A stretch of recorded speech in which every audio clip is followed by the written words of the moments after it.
Assalamualaikum warahmatullahi wabarakatuh. Hordoftoota fi kabajamtoota keenya takka rafnee hin beeknu jidduu tana baay'ee takka qaaxiraan nutti hammaatee jirti. Maal biyyoota hanga waan irra jiru isin nuni beektanii jenneeti yaanna. Kanaaf gaa hordoftootaa fi kabajamtoota keenya arragaa killee biran jira. Kalellee isuma biran jira. Walumaan barbaadaa oollee tumagaa akkasitti nama hedduu irratti illee dawwalchiisee karaa meeqaan jechuu Hamzeen illee irratti dawwali jeeni Hamzee Hudillee nama biraati jalaa sanfaan jaartiitii jaa'u jaartiitii yaa isheen tun guyyaa lama duran fuudhee kun jechuun guyyuma lama namni wal fuudhee aruusa godhate gaanuma laallaawu. Kanaaf jechuu gaa hordoftootaa fi kabajamtoota keenya nuti barbaacha isii arras burus irra keenya jenneeti yaadu jirra.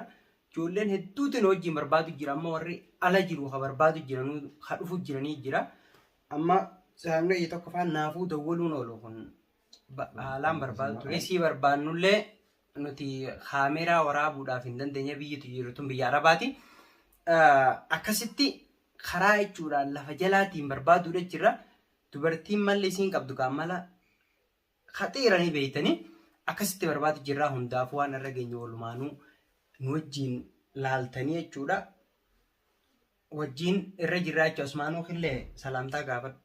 Assalamu alaikum warahmatullahi wabarakatuh. Jaallatamtoota fi hordoftoota keenya bagaa nagaan isin jecha arallee kun hordofnee jira. Kanarraa akkuma gartee arabeen kaasee maaliif nuti gartee bakka jirtun biyya namaati yoo gabbaanee man tana shaara irratti gartee kaameraa qunnee kan waraabnu taate arabni nun dhiisu jechuudha maaliif ka viidiyoo waraabdan yookaan kaameraa waa waraabdan jaaniiti. Naman dhiisanii kanarraa ammoo hoggoma manatti ol deebinee viidiyoo isiniif marra kanarraa ammoo wallaahi nuti akkuma baanatti jirra garuu waa gartee teenye hin beeknu takkaa wallaahi hirriba gartee bareedaa arabnee hin beeknu jechuudha. Kanarraa Oromoo teenya bakka jettanii du'aadhaan nu bira dhaabbadhaadha akka gartee rabbiin jechuudha waan kana gartee nurraa jechuudha afaan itti godhu maaliif wanni takka inshaallah eega gartee dhufte numa dhumatti jeetiin abdii qaba kanarra du'aa'iitu waa hundarra caalaa jeetiin abdii qaban akka mataa jetti wanti dhaamsiin qabu kana fakkaataa kan biraa qabaatte asumaan warra feetillee itti fufuudha. Kanaaf gaammaan tanuun ijoolleen hiriyoottan keenyaallee baay'eetu wajjin barbaadaa jiru akkasitti haa mucaan tokko faan dawwaleetiin dhufaaniin dhufaarra bakka ati jirtu sanitti si harkuun barbaadaa waa'ee siitis gaggaafadheetiin gaa anilleen gama hiyyaan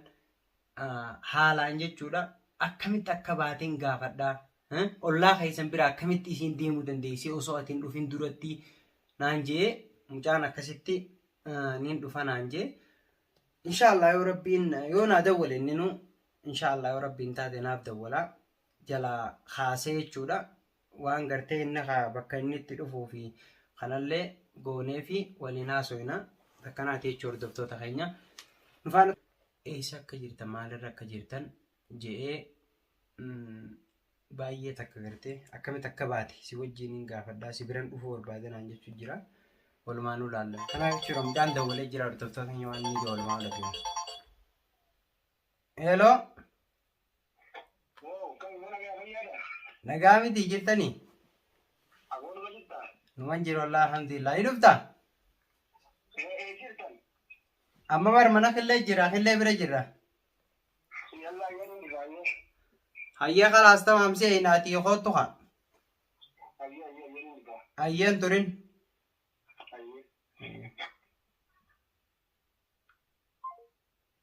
Kanaaf gaa hordoftoota keenya akkasitti nufaana turaan afeerraa keenya innilleen dhufutti jira.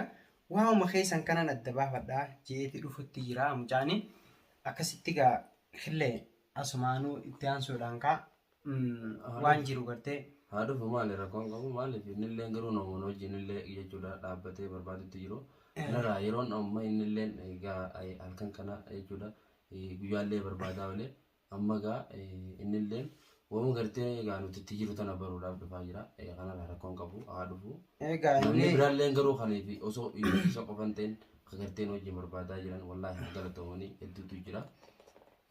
Angama kiyyaan dhaamsiin qabu kana. Inni beekadhu fillee waa'ee keenyallee quba qaba. Haala ollummaa nuti itti wajjin jirullee sirri quba qaba beekadhu. Waa'ee keenya quba qaba. akkasiiti gaa waan si callisuusullee hin qabu kun beekadhu waan gartee furmaata sirriitti nu ta'a jeetii yaada. An akkuma waan hojii jirtanitti yaada beekta. San maal silaa jechuun si hojii jiraatu arafee dhugaa dubbanne. Wallahi an gama kiyyaan si wajjin jira garuu kan abdata rabbuma tokkicha.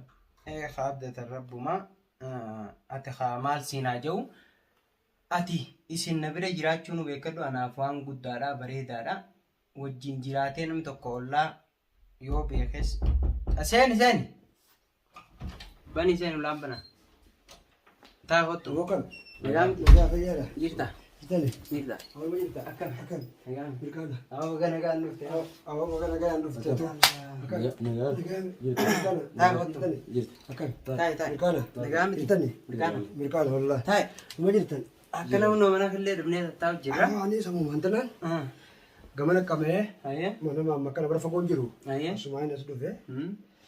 Taakasii akkamii maal jirtan duuba? wallaahi hunoo gaa barbaachisee akkuma ati garte sanitti itti barbaadu jirra Ayyee. haalaan barbaadu jirra gaa'eeti ammaaf waan irra geenye tokko namni itti dawwalle guutuun kaan jaartiiti jejaa kaan ka ati viidiyoo haala irratti gisee haalaan dawwalle isa barbaannu mucaa haboo isiin taatuuf tokko bira jirti ati dhufuun kee beekadhu baay'ee tolchitee achii udhayitee nuun ilaalta Inshaallah yin ilaala. akkasitti ilaalteetu waan nu himtu ni qabda Abshir yoo gartee wanti taate ni ilaalama rakkoo. asirrattis yoo gaafii haa qabaattu taate haa maaliif yoo taate namni tokko akkamitti deemtee jechuullee danda'a beekadhu ati kunis ollaa kana turte nama as jiru waan ta'eef waan ergaanan ijoollee galchuu hoteellee haa na duubaa quba qabaachuu danda'a jechuumaaf hin jee.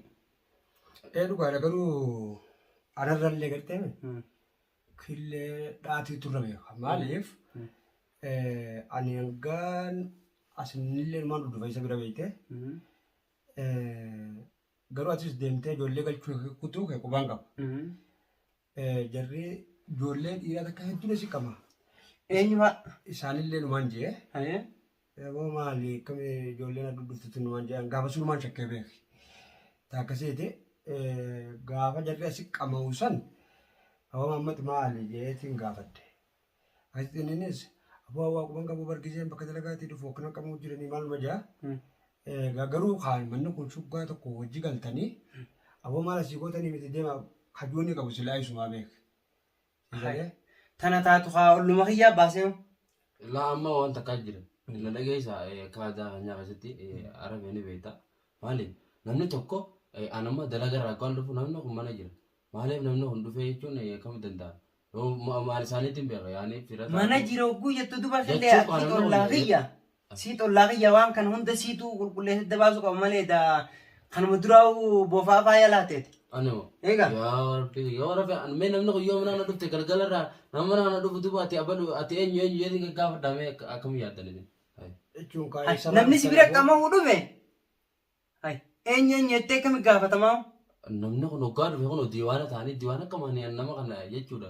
Dhufe namni kun ni dhufa nama ta'a nama kana akkamiin beekee kama addaan baasu. Kana taatu halaas gaa kan jireenya kiyya diigee wisum. Saboo sanii bar guyyaa dhiyoo kan wajjin achi qaban diiwaana sitti wajji maanuu jaraa wajjin jee qaban si galtame achi booda jara kun dhufu jiraanis numaan dhagayaa garuu atis bakka itti galtee miti gogora qabdu jara kana eenyu eessaa fittee jettee isii gaafachuu qabdu ture beekadhu si galee. Yeroo nan dalaga irraa dhufu beekta sa'aatii 5-6 dhufa. Dalagaa manuma bulutti hin jirtu dalaydee galutti hin jirtu. Dalagee galus kan namni kun guyyaa bakka inni isaan oolan yoo as qamaa oolan isaan nama kana duuba dalagaa dhiiseetiin as taa'ee eeguun yaaliin irraan fakkaatu. Akkamitti dubaati na bira teessee ana wajjiinuu isii barbaaduu dandeessaa waati. Anoo. Eesila. Jechuun amma arra isiin tun dalagaan deemtee na biraa deemti. Isii tana jala deemeetiin egaa arfaa waan akkanaa akkamii yaaddanne. Dalagaan deema. Amma namni kun dalagaa bobbeetuma nama adda addaan gala waan kana quban qabu kaa. Nama hedduutu asii dhufee qamaa akkasiin itti baatee akkasiisin jechuun jiraatu gurban. Duuba san joos namni kun dhufee qamuudhaaf nama sanii baasee yookaan anaaf baasee jechuudhaatu. Eenyu baasitu? Maalittiin beekatuun? Gaa maammee waan akkanaa walirraa hin qabnu nuti ollaadha. Obboleessa kiyya islaamaan tani inni dhufuu baateewu ati waan kana qulqulleessitee naayamuu qabdan qaana rakkadhee kana dura akkamiin na wajjiin barbaadate mataa kamtuu na wajjiin si barbaadu. Saboo isiintu yoo qaalii kee godhu bilbiltee maatti nimin duuba isa kanatti. Animo. Bilbiltee natti himtu yoo isin waan haala nama wajjin walitti siqeenya qabaattee isin bira adeemtullee ta'e yookiin namni hojii qamootee akkana waan akkanaatti jiraattee natti himtu. Awon na dhageessa duraan maal akka eegaatti ijoollee galchuu biyya kutte na dhageessa isiilleen jechuudha dhufuu dhiiftee bakka dalagaa galte hoggaanti ta'u walee bakka dalagaan jiraa faatti kanarraa egaa eessa jirtan bakka tam jirtan jechuudha addaan baasuu hin danda'u kana nuun bakka dalagaa fa'aa eegi jaarsa biyya gale jechuudha bakkuma dalagaan taatee waan amaanaa keessa bira dhiisee deemne. Sanbara eega baatee bar. Erga baatee ala baatee sun ta'e osoo mana jirtuuti bar osoo gaafattoo hojii qamaanii siin jee isin eegaa itti kutte isin bakka dalagaatti gadi bu'uu jettee baatii soomanaa tana guutuu mana dalagaatiin jiraa jechuu turte. Awoo yuusiin faalleen si hojii jiranii yuustaan faalleen si hojii jiranii waan akka isin itti qamaatanis isin quba qaban jechuudha. Akka isin itti hojiin jiraachaa jirtanii jechuudha. Yaafi antana keessa na dhageessa. Angaruu kan naar gurabbi tokko yoonii fi ati badii qabdanaan jette. Namni tokko beekatu. Yoo rabbiin nama murteessu baate. Yuusiriyyaa namni tokko akkanumatti lafaa ka'ee alaa dhufee mana tokkoon seenuu beekatu nama mana jiru irraani seenuu danda'a malee. Jechuun kaboo innis bakka san silaa falmee dubbiin tunu asin geessu dhugaatti dachaane maal namni dhufu kun akkamitti dhufaa jiru. Awwa kana taatu Muhammad sumaatu isii baasee beekadhu. Ya, me wannan kuna kalmar si ma si ba zan sin biyo tan. Bota. Si. Ta zama warkan. Bo. Gato isi ya. Ta. Ya kan di ni da. Aradis. Awana dis ya. Ta kamar si ba zan. Si namni badan si. Aradis. Si. Namni badan si. Si na ba jala gar. Aradis. Si male am to ko gata. Arabat garu mo. Gaba garte isi dufte.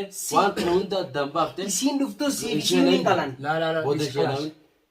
Isheeneen ni barbaadnaati tana agartee kanammoo isheeneen walitti hin bu'ina du'aanis yoonii fi gartee ana si baasinaan jette qabu sanuma malee gartee yoonni si baasinaan joo taate waan kana gaafa isiin gartee ol dhuftee jechuudha waan kana isiin waddaan baafte kabajaa dila sanii miti laga mamad laga imma kabajaa dila sana osoo hin taane maal godhuu dhufa namni kun isiillee gaafatte aboo deema mana kana abbaan manaan jiru jettee oofuudha qabda kaa.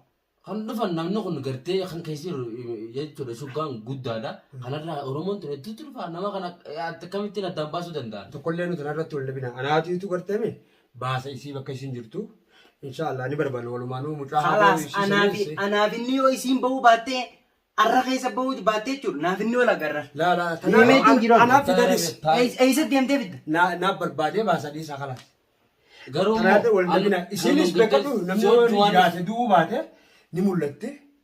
Akkaataa isaa wajjin rakkataa jiru dhageessa. Sababa isiin irra baateewu isiinuu ni himti gaafa san akkaataa itti baate. Ansi wajjin rakkataa jira rafee dhugaa nu gaafa. Maal noo jira kan jirtu? Si malee namni mana kana keessa quba qabu hin jiru. Dhiisi kalaas. Awwan irraa dhiisime. Awwan anaa mucaa haboo ishii san garteeme wanta godhee ishii barbaadee baasa. Anta ituu dhiiftus illee garuu si mallee dhiisu ta'u. Waliin dhabinaan sinin jee. Laamee isa ittiin bira aaree osoo wanti jechuun ta'e namni kun akkumatti abalu jettee yookaan ana jettee narra murteessuun hin taatu. Si malee namni biraan jiru namni dhiiraas hin jiru. Laariif akkanaa miti. Gibbii dara keessa namni dhiiraa nama jira. Akkasitti dhageessa. Gibbii dara bakka darbee qabdu amma lolumaan malee nuundinuu jechuudha. Barbaadu ishii irratti haa baanu malee wal dhabdee nurra dhiisa.